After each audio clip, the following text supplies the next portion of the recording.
Protect your DNA. BioPQQ can promote formation of new mitochondria. Infowarsstore.com. Now, I'm not sure if you can call today Super Wednesday, but I do know yesterday was Super Tuesday, and we do have the delegate results. Now, the numbers I'm going to be using are from the New York Times. There are many different sites with varying numbers, but this is what I'm going to use for right now. And we see Donald Trump, he has the Republican lead on delegates with 319, Ted Cruz with 226, and Marco Rubio with 110. And for the Democrats, Mrs. Clinton has 577, and Bernie Sanders with 386. Now, there was some suspected shenanigans going on, at least here in the state of Texas in Travis County, where Austin is. We had multiple people showing up to the polls, and they're calling into the radio stations. They're saying, hey, I voted for Donald Trump, but my vote got switched to Marco Rubio or some other person. And many people said this, so it is being investigated. What, if anything, is going to come out of this? I don't know, but we've previously seen Mrs. Clinton have some very questionable activities going on in other places, winning 6 coin tosses in a row. I don't know what the Vegas odds on that are, but I'm pretty sure they're pretty low. But we'll go with the numbers for the time being, but it doesn't seem to stop the momentum of Trump. And as we're talking about Trump, one of the most controversial things, of course, is the wall. I'm not a supporter of the wall. Many people are not supporters of the wall. Vicente Fox said he's not going to build that effing wall. But regardless what I think or Vicente Fox, many people in the border towns where this wall is going to be built are actually voting for Donald Trump. You'll see this article. This is coming out of The Guardian. Trump dominates in Texas border town where the proposed wall would be built. And this is in Laredo, where 96% are Hispanic or Latino, according to a 2010 census. And it's a largely Democratic county. Back in the day, Barack Obama won by 77%. And this was in 2012. So you can see the demographics there. But regardless, people turned out and they said they won the wall. So regardless of what I want, some people definitely want it. I don't think it's a good idea. It's going to be a never-ending construction project that's going to go to Mr. Trump's properties itself. So, he definitely has an incentive in doing that. But as I don't agree with Marco Rubio on many things, but he did make the point that El Chapo could build a tunnel underneath it. People could climb over it. But also, Trump said the wall just got 10 feet taller. So we'll see what happens. Now, as we see the massive surge in the polls for Donald Trump and also questionable things going on with the Bernie Sanders campaign, many allegations of some Clinton fraud. One of our roving reporters, Richard Reeves, is asking people, do you want to switch your vote from Bernie Sanders to Donald Trump? Already voted. Oh, you already voted? Well, come here, come here. So all right, here, what's your name, sir? Wyatt Tackle. Wyatt, tell us who you voted for. I voted for Bernie Sanders. Bernie Sanders. So a lot of your comrades here on campus voted for Bernie Sanders, evidently, right? That is the impression I get, yes. So when you talk to your comrades, what do they think about Donald J. Trump? That he's their second choice. Really? Second choice? Yeah. No, this is a new thing here now. Explain to us why that Donald J. Trump would be the second choice for Bernie Sanders supporters. Because they value that he's not an establishment candidate and that he doesn't take big money from other people, and his name isn't Hillary Clinton. Wow. So, folks, there's something I've been talking about for a while is I think the number 2 guy for a lot of Bernie Sanders folks is Donald J. Trump. And here we have confirmation from a young man here at UT. So you already voted or you're going to vote? I already voted. Okay. So besides Bernie Sanders and Trump, who did you look at? Who did you consider? That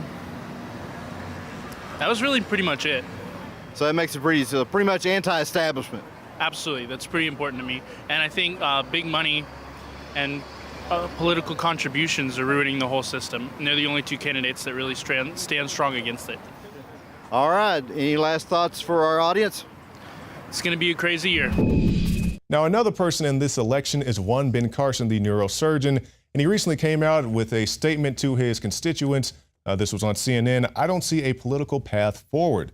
And he sent out a message on email from his campaign chairman, Bob Dees, and he says Carson will also go into more detail during an appearance at the Conservative Political Action Committee conference near Washington, D.C. on Friday.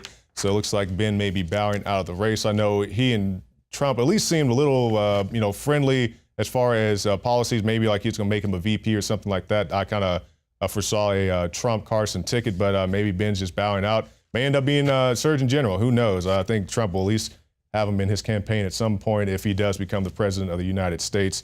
Personally, I'm voting for John McAfee. All right, now moving on, we have Governor Ventura. He's threatening to get into the race if Mrs. Clinton wins the Democratic nomination. And he says that his reason is that the country is fed up with these establishment candidates being thrust down their throats, and he thinks Donald Trump is too much of a pro-war hawk. And he says, if Hillary Clinton and Marco Rubio, the chances are better, and I don't want the revolution to die if Bernie gets beat, Ventura added. So he says, hey, I don't want nothing to do with this Clinton 2016. He doesn't want to see the first man, Bill, riding around on his tractor, cutting the grass or whatever he's going to be doing when he's not up to his other shenanigans. So Governor Ventura is threatening to get into the race, and I'd rather see him than Hillary Clinton, to be quite honest with you. But we'll see what happens. And it may just be a publicity stunt, but we'll see what happens as we go forward. Now, if you're looking at the political race and you say, hey, I don't like any of these candidates. I wish this guy would have got in. I wish this guy would have got more delegates. We have our new reporter, Matt Weber, who's going to explain to us the delegate process. Thanks, Jakari. So my goal today is to be able to inform you a little bit more about the delegate process. If you're like me and you're just learning about the delegate process in this election cycle, at first it may seem confusing, but the bright side is that anyone can actually become a delegate. Now, there are three things that you need to take care of before you get into this whole delegate selection deal. First, you need to be a registered voter. That's a given for anything. I mean, even on the most superficial level where you're just casting your vote for the president. Second, you need to do a little bit of research. The reason for this is because the way the delegate process works in every state is different from every other state. There are some nuances that are unique to each state. So not only do you have to do a little bit of research, but you need to keep up to date with it. The reason is because the rules can actually change in between election cycles. So now that you've registered to vote, you've done some research, you need to go out and get involved locally. Now, this is especially important in states where there are caucuses, because oftentimes to get selected as a delegate, after you'll go attend your caucus and votes have been cast for the presidential election, other business takes place, and that is being selected to become a delegate to go to your county convention. So let's start with the levels of conventions that you'll need to attend in order to get to the national convention. In 2016, this election cycle for president, there's a national convention for both the Republican and the Democratic side. For the Democrats, they'll be attending a convention in Philadelphia. For the Republicans, they'll be attending a convention in Cleveland, Ohio. So first, you'll get elected typically at your county convention level. From there, you'll go on to your state convention. And if you've made it to the state convention, you can then be elected to go on to the national convention and represent your state in electing the president. Now, this is where primaries and caucuses start to differ. In states that have primary elections, you typically needed to be involved in the county level or the local level and get elected as a delegate in 2015, earlier than this election year. In states that have caucuses, however, what happens is after the caucus, you can go on and get elected. You bring, let's say, 20, 30 friends with you to a caucus, and you can have them vote you in as a delegate. So now let's go throughout the differences between the four states that I've attended so far. Iowa and Nevada have been similar in the regard that they were both caucuses, and you were elected as a delegate after people caucused for who they'd like to become the president. South Carolina was a little bit different. It's a hybrid state. South Carolina, there are 7 different districts that award 3 delegates each on a proportional basis. So whoever wins each district would get those 3 delegates.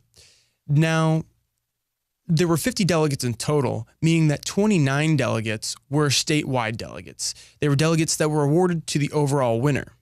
So as you can tell, the differences between the states can be complex, but if you do your homework, you can definitely crack this and get an A. And by get an A, I mean get elected as a delegate. If you'd like to know more about the delegate process, make sure to do your research and stay tuned to Infowars.